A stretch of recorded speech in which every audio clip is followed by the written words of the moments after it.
கோயில்ல குடுக்குற பிரசாதமான பொங்கல், சர்க்கரை பொங்கல், அப்புறம் வந்து பார்த்தீங்கன்னா, புளியோதரை, லெமன், வெஜிடபிள் சாதம் அப்படின்னு நெறைய சாத வகைகள் வந்து பார்த்தீங்கன்னா, பிரசாதமா குடுப்பாங்க. அது எல்லாருமே விரும்பி வாங்கி சாப்பிடுவோம். அந்த இதில வந்து பார்த்தீங்கன்னா, இன்னைக்கு நம்ம என்ன வீடியோ பார்க்க போறோம்னா, கோயில்ல குடுக்குற அந்த வெஜிடபிள் சாதம் எப்படி பண்ணணும் அப்படிங்கிறத இந்த வீடியோல நம்ம வந்து ஷேர் பண்ணியிருக்கோம். ஸோ மறக்காம வீடியோ ஃபுல்லா பாருங்க. உங்களுக்கு கோயில்ல குடுக்குற பிரசாதம் ஃபேவரைட் என்னன்னு சொல்லி கமெண்ட் பாக்ஸ்ல கமெண்ட் பண்ணுங்க. ஸோ முதல்ல நம்ம அடுப்பு பத்த வச்சு அதில வந்து குக்கர் எடுத்து வச்சிடலாம். நம்ம இது குக்கர்ல தான் செய்றோம். ஸோ குக்கர் நல்லா சூடானதுக்கப்புறம் அதில நம்ம ஒரு 2 இல்ல 3 ஸ்பூன் டேபிள் ஸ்பூன் நெய் ஊற்றிக்கலாம். நெய் நல்லா வந்து பார்த்திங்கன்னா சூடாகட்டும்.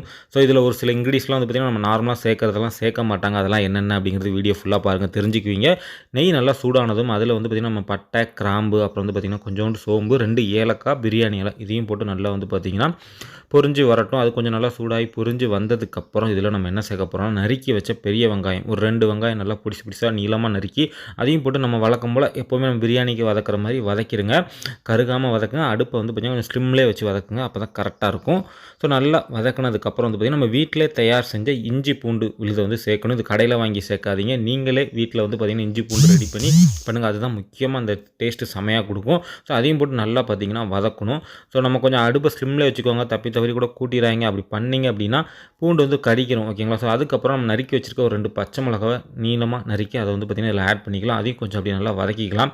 இதுக்கப்புறமா வந்து பார்த்திங்கன்னா நம்ம நறுக்கி வச்சுருந்த தக்காளி பொடிசா நறுக்குன தக்காளி ஒன்றா ஆட் பண்ணிக்கலாம்.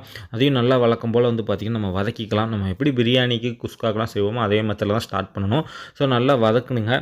ஓரளவுக்கு நல்லா வந்து பார்த்திங்கன்னா வதக்குனதுக்கப்புறம் அதில் வந்து பார்த்திங்கன்னா நம்ம வந்து மல்லித்தூள் அண்ட் வந்து மிளகாத்தூள் தான் சேர்க்குறோம். கரம் மசாலா இன்னும் சேர்க்கல, ஞாபகம் வச்சுக்கோங்க. மல்லித்தூள் அண்ட் மிளகாத்தூளை மட்டும் வந்து பார்த்திங்கன்னா ஆட் பண்ணி நல்லா வதக்குங்க. இந்த மாதிரி வதக்குனதுக்கப்புறம் கொஞ்சோண்டு கருவேப்பிலை, மல்லி இலை போடலை, 2 கருவேப்பிலை மட்டும் போட்டு அதையும் நல்லா வந்து பார்த்திங்கன்னா வதக்கிக்கோங்க. ஸோ அதுக்கப்புறம் ஒரு 2 இல்லை 3 ஸ்பூன் தயிர் ஓரளவு கம்மியாக ஊற்றிக்கோங்க. நான் வந்து 2 ஸ்பூன் தான் ஆட் பண்ணியிருக்கேன்.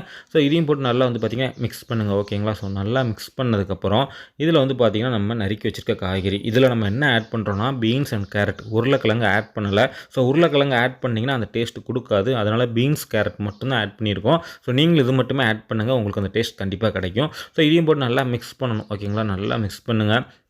இன்னுமே நம்ம வந்து பார்த்திங்கன்னா கரம் மசாலாவை ஆட் பண்ணவே இல்லை, ஞாபகம் வச்சுக்கோங்க. ஸோ இப்போ தான் நல்லா வதக்குனதுக்கப்புறம் நம்ம ஒரு 2 ஸ்பூன் கரம் மசாலா அதில் ஆட் பண்ணுறோம். கடைசியாக கரம் மசாலா போட்டால் தான் அதோடய ஃப்ளேவர் நல்லாவே இருக்கும். ஏன்னா குக்கரில் பண்ணுறதுனால அந்த கொஞ்சம் நேரம் கழிச்சு அந்த ஃப்ளேவர் வராமலே இருக்கும். ஸோ அதனால தான் நம்ம கடைசியாக வந்து அதை ஆட் பண்ணுறோம். பண்ணதுக்கப்புறம் நான் வந்து பார்த்திங்கன்னா 3 கிளாஸ் அரிசி எடுத்திருக்கேன். அதுக்கு 6 கிளாஸ் தண்ணி வந்து பார்த்திங்கன்னா இப்போ ஆட் பண்ணுறோம். ஓகேங்களா? எந்த கிளாஸில் அரிசி எடுத்தோமோ அதே கிளாஸில் 6 கிளாஸ் தண்ணி. நான் நார்மலான அரிசியில் தான் பண்ணுறேன். ஏன்னா பிரியாணி அரிசி அதெல்லாம் பார்த்திங்கன்னா கோயிலில் பண்ண மாட்டாங்க. நார்மலான அரிசியில் தான் பண்ணுறாங்க. ஸோ அதை பண்ணியாச்சு. ஸோ அதுக்கப்புறம் வந்து பார்த்திங்கன்னா தேவையான அளவுக்கு உப்பு போட்டுக்கோங்க. உப்பு போட்டு நல்லா ஒரு தட்டை வச்சு மூடிடுங்க. நல்லா கொதி வரட்டும். நல்லா கொதி வந்ததுக்கப்புறம் தான் நம்ம அரிசி ஆட் பண்ண போகிறோம். இப்போ பார்த்திங்கன்னா உங்களுக்கே தெரியும், நல்லா கொதி வந்துருச்சு.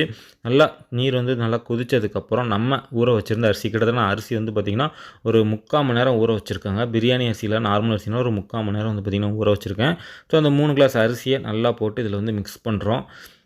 இதுக்கப்புறம் வந்து பார்த்திங்கன்னா அதை நல்லா கிளறி விட்டு ஒன்றா சேர விட்டு நம்ம இதில் வந்து பார்த்திங்கன்னா மல்லி அண்ட் புதினா சேர்க்கவே இல்லை. நிறைய கோயிலில் வந்து பார்த்திங்கன்னா சேர்க்க மாட்டாங்க. ஸோ ஓகேங்களா? ஸோ ஃபைனலாக குக்கர் மூடி எடுத்து வச்சு லாக் பண்ணிடலாம். ஒரு 2 விசில் மட்டும் விடுங்க போதும். இப்போ பாருங்கள் விசில் வந்துருச்சு. இப்போ நான் உங்களுக்கு ஓப்பன் பண்ணுறேன். ஸோ பயங்கரமாக நல்லா உதிரியாக இருக்கிற சூப்பரான கோயிலில் கிடைக்கிற அந்த வெஜிடபிள் சாதம் தயாராகிடுச்சிங்க. ஸோ பார்த்தாலே உங்களுக்கு தெரியும். மறக்காமல் இதை ட்ரை பண்ணி எப்படி இருக்குன்னு சொல்லி மறக்காமல் கமெண்ட் பாக்ஸில் கமெண்ட் பண்ணி மறக்காமல் நம்ம சேனலையும் சப்ஸ்கிரைப் பண்ணிக்கோங்க. பக்கத்தில் பெல் ஐக்கானே கிளிக் பண்ணி ஆன் கொடுத்துருங்க. ஸோ வீட்டில் செஞ்சு பார்த்துட்டு டேஸ்ட் எப்படி இருந்துச்சுன்னு நான் சொன்ன மாதிரி மறந்துடாமல் கமெண்ட் பாக்ஸில் கமெண்ட் பண்ணுங்கள். நெக்ஸ்ட்டு ஒரு சூப்பரான வீடியோவில் நாளைக்கு சந்திக்கிறேன்.